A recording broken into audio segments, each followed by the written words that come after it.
Coach, thanks for your time. Yeah, thank you.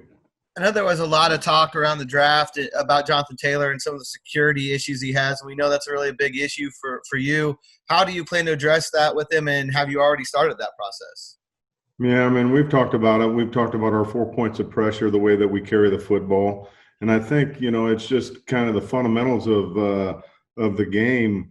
The way you carry the football, and he can improve the way he carries the football. And just looking at film, he understands that, and he understands what we are asking our players to do when we talk about ball security and how important it is.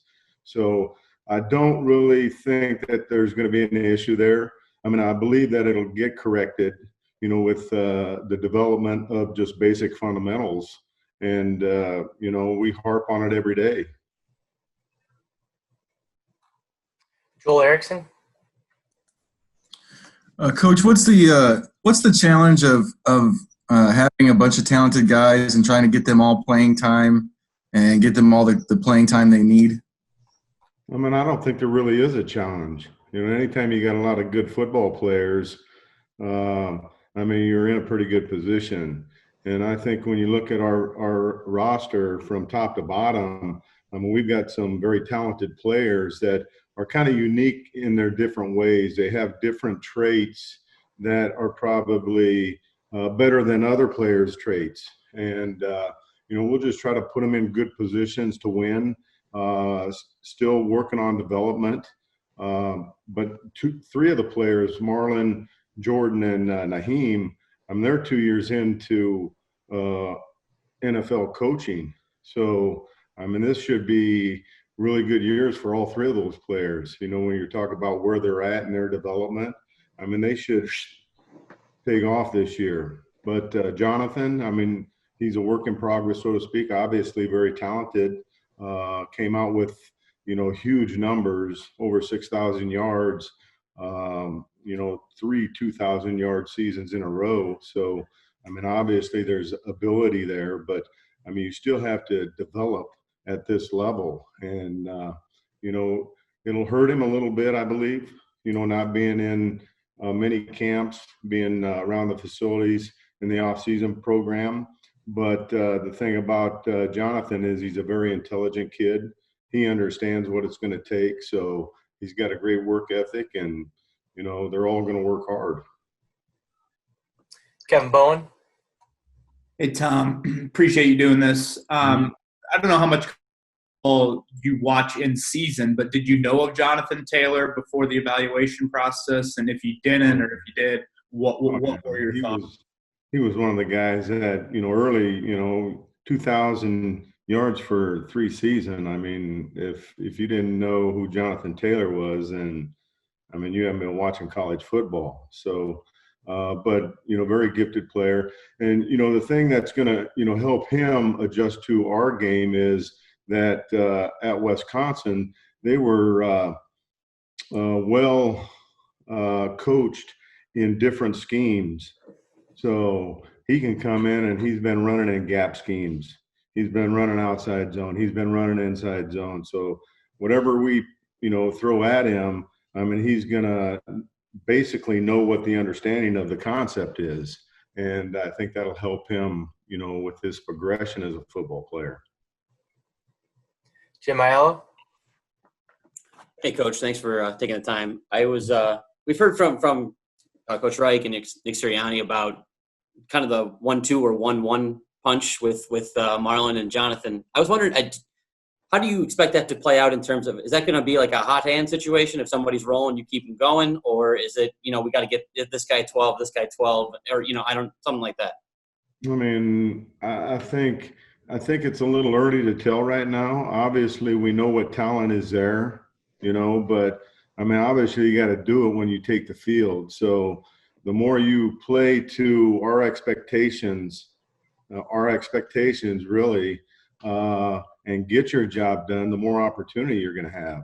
You always look for, if you want to play winning football, you got to play at a high level, and you got to play consistent football. And I'm talking about snap after snap.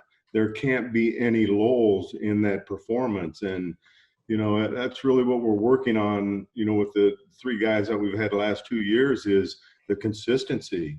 I mean, obviously the talent's there, they're developing, as far as physically, but it's playing the consistent football. And that's more of a mental, smarts, development there. So, but I think they're all going to be able to play at that level. Stephen Holder. Mm-hmm. Hey, Tom, I got on a little late, so I hope I'm not repeating a question. But Frank has told us, that you'll have this 1-2 punch with your two top backs. And I'm wondering, I know there's no formula for that. How do you, in your history, what has kind of been the deciding factor? Is it just feel for, when one guy versus another? I mean, you'll kind of have a understanding of what you're going to – I mean, it all depends on the development of these guys, where they get in that first game. Is Jonathan Taylor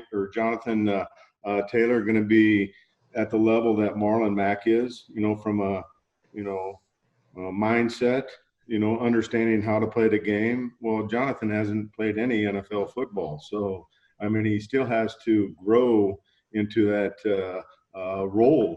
And we all see it.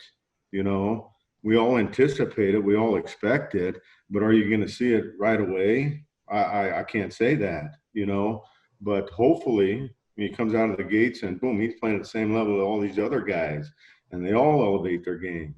But just in the past, having two backs, I've never had a problem with it.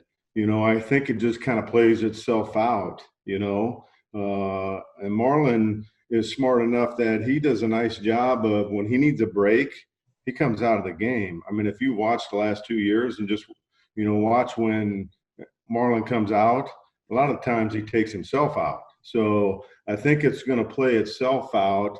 And then I don't think any of these players are going to have an attitude, regardless who we have out on the field. I mean, I think that when they get their opportunity, they need to maximize their ability to execute in those situations and play that consistent football. And like I said, the more consistent you play as a football, I mean, probably the more you're going to play. Mike Wells.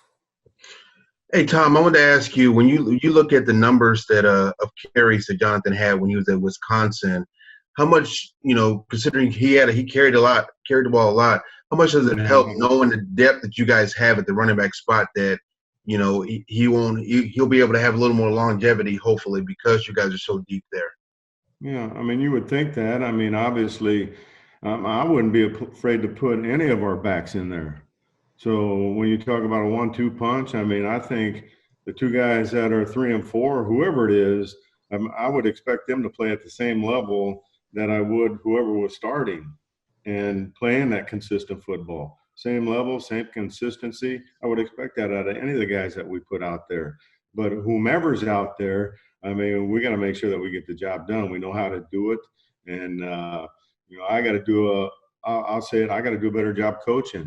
I mean, in front of you guys, as far as me, I need to do a better job myself as a coach, coaching these guys. So with the development and, them playing consistent football. And we'll do last question, George Bremer. Coach Wright talked about after the draft how impressed he was with the way that Marlon reacted to adding Jonathan Taylor. Have you seen that from him as well, just his willingness to do whatever's best for the team? I think this group is going to embrace whoever's out on the field, like I said earlier. I think they're going to pull for each other. I mean, they know what it's all about. I mean, and that's one thing about this football team. When you talk about the culture of this football team in the locker room and just in the over umbrella of the Indianapolis Colts, it's tremendous when you talk about the level that they're at as far as bringing it together, as far as a family. I mean, I was in San Francisco and, they had a pretty good organization, and they do have a good organization. So what a good organization is. So, and I'm saying this is a dynamic organization from that standpoint, as far as creating that family environment, everybody pulling for each other. And I think that's what's going to happen here. Everybody's going to be rooting for each other, and it's all about rooting for a guy to get him to play at that consistent, that high level played, and really we call that our standard, and we expect that out of our players. And then we'll actually do one more Kevin Bowen. Last question. Thank you, Christian. Tom, in your past, stops, are you a guy that with series, do you like to give one running back a series and the next series? Do you like to substitute within a series? What's your preference? I've done it both ways. I mean, starter go 2 series, give the backup a series, and then you go from there, and then it starts playing itself out. So, I mean, I can literally see it going anyway. I mean, where Marlon's in one play, here comes Jonathan. Boom. All right, here comes Naheem. All right, where you're rotating these guys in and out of the football game. I know as a football player, you don't really get the groove and the feel of the game doing that. But at the same time, those are things that you have to develop into. You have to earn opportunity to get on the field. And like I said, you play that consistent football, that good football, winning football. I mean, you're going to be out on the field. So